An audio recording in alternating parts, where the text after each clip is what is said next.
साथियों, जय जोहार, जय मूल निवासी। ज़मीन के मामले का फैसला कैसे करें? कौन है जो कि हमें लड़ाने का काम कर रहा है?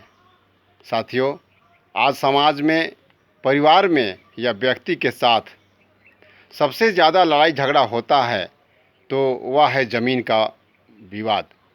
कोर्ट अदालत तो ज़्यादातर फौजदारी, दीवानी, बंटवारा, नामांतरण, बेजा कब्जा, रजिस्ट्री, खरीद बिक्री, डिमार्केशन, नाप जोख, बकास, पर्ती या सरकारी ज़मीन का मामला गरमाया हुआ है और खचाखच भरा रहता है। हमें समझ में नहीं आता कि मामला सलटता भी है कि नहीं। मामले का तो अंबार लग रहा है।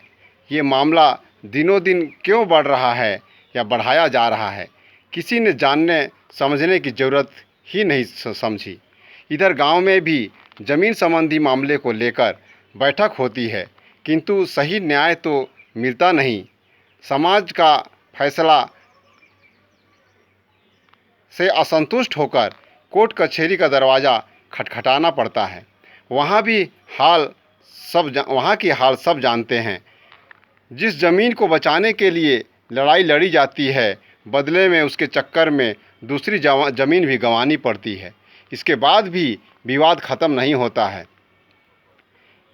सही न्याय मिल नहीं पाता है, तो कब तक ड्रामा चलता रहेगा। इसलिए विवाद के कारणों को जानना और सही न्याय करना अहम ज़रूरी हो गया है। साथियों, पहला है ज़मीन की मालिकी। आज ज़मीन के मालिक दो लोग हैं, एक समाज और दूसरा पटवारी। जाहिर है कि आज समाज की मालिकी की मान्यता ख़त्म होते ही पटवारी ज़मीन का मालिक बन गया और सभी किसानों को लड़ाने बझाने का खेल खेला जा रहा है। इधर हम भी अपनी परंपरागत मान्यता को छोड़ पटवारी पर विश्वास कर बैठे हैं, जिससे पटवारी के लिए झगड़ा लगाना आसान हो गया है। पटवारी का आतंक सर माथे पर चढ़ गया है, जब तक पटवारी को मालिक मानेंगे और उन्हें खुली छूट रहेगी, तब तक ज़मीन का न्याय कोई भी नहीं कर सकता।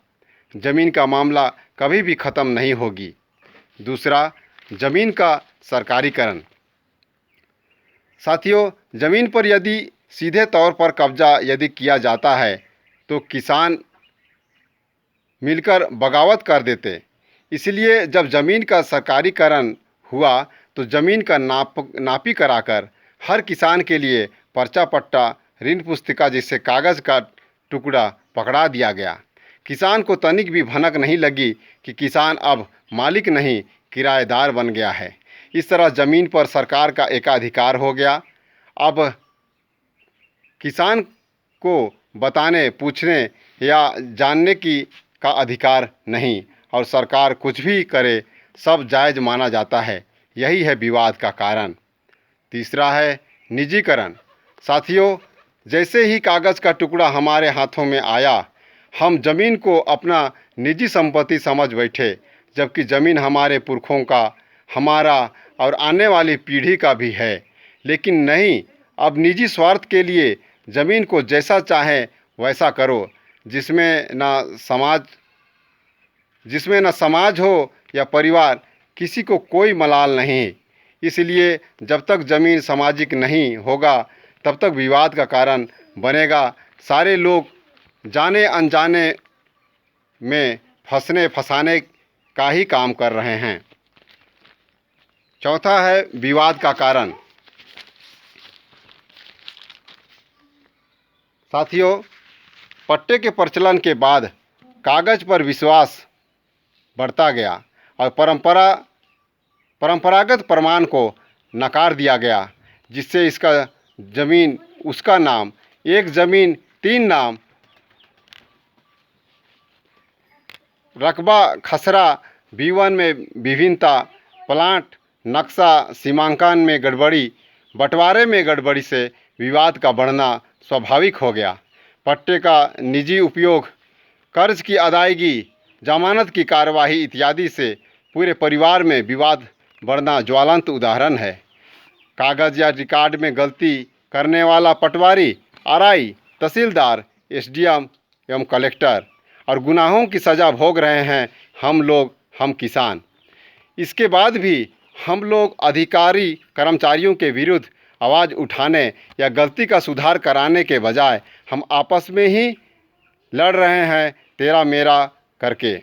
कोई कागज़ में गड़बड़ी का सुधार कराने वाला नहीं है। पाँचवा, कर की वसूली। साथियों, जब तक ज़मीन समाज का था तब तक समाज के लिए कमाई का पहला अंश के रूप में दिया जाता था। अब जब ज़मीन पटवारी का हो गया तो राजस्व वसूली किया जा रहा है। पहले पटेल साहब गांव के लिए राजस्व उगाया करते थे, अब तो पटवारी को या पटेल सरकार या पटवारी हो या पटेल सरकार के लिए राजस्व इकट्ठा कर रहे हैं। यही कारण है कि आज समाज के हाथ खाली हो गए और सरकारी ट्रेजरी मालामाल। दूसरी बात है कि जब तक चाहे कर की वसूली करे और जब ना चाहे तो ज़मीन वापस ले ले। कहा नहीं जा सकता है, कर की अदायगी ना हो तो दुनिया भर का आफत गले पड़ सकती है।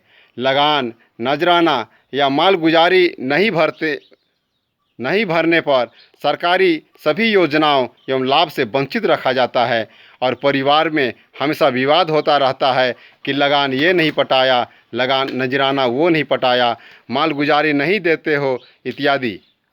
बात छोटी है किंतु विवाद बहुत बड़ी। छठवां, ज़मीन का प्रमाण। साथियों, ज़मीन का दो प्रमाण है, एक है गांव समाज और दूसरा है पटवारी रिकॉर्ड। पटवारी रिकॉर्ड में कई खामियां या खामियाजा देखने को मिल जाता है, फिर भी उसी को सही मान लिया है। न्याय भी रिकॉर्ड के आधार पर किया जाता है, चाहे कोर्ट में हो या सामाजिक, जिसे पटवारी के अलावा कोई नहीं जानता। इस तरह एक की बात पर विश्वास करना ही हमारे लिए घातक साबित हो रहा है। सातवां, ज़मीन का सीमांकन। ज़मीन का सीमांकन दो तरह से माना जा सकता है, एक है खेत का मेड़ तो दूसरा है कागज़ की लकीर। बहरहाल आज खेत की मेड़ को झूठा और कागज़ की लकीर को सच मानकर कागज़ के मुताबिक ज़मीन को बनाया जा रहा है, जो कि बिल्कुल गलत है। यदि कोई सीमांकन मेड़ के उस पार जाता है तो या तो मेड़ खींचकर बढ़ाना चाहिए या फिर कागज़ में कम या अधिक करना चाहिए। फिर धरती को बदलो, मानो कागज़ ब्रह्मा का रेख है, उसे बदला नहीं जा सके। जब तक ये होता रहेगा किसान का नंगा नाच तय है। इसलिए ज़मीन का सीमांकन को मानिए, कागज़ में सुधार कराइए, अन्यथा लड़ते रहिए। साथियों,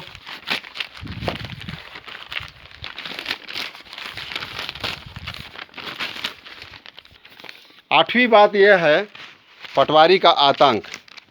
समाज का नियंत्रण रहे या ना रहे, पटवारी का आतंक सबके सर पर गुजर रहा है। पट्टे एवं कागज़ की हेराफेरी से सब परेशान तो हैं ही, उधर कागज़ पटवारी का आय का स्रोत भी बन चुकी है और कोर्ट अदालत के लिए केस इकट्ठा करने का माध्यम। हर लोग पटवारी के सामने मूक दर्शक बन जाते हैं। दहशत इतना है कहीं अपना ज़मीन ना चली जाए, इसलिए हमारा कुछ सवाल है आप लोगों से। पहला है, ज़मीन का असली मालिक कौन है, समाज या पटवारी?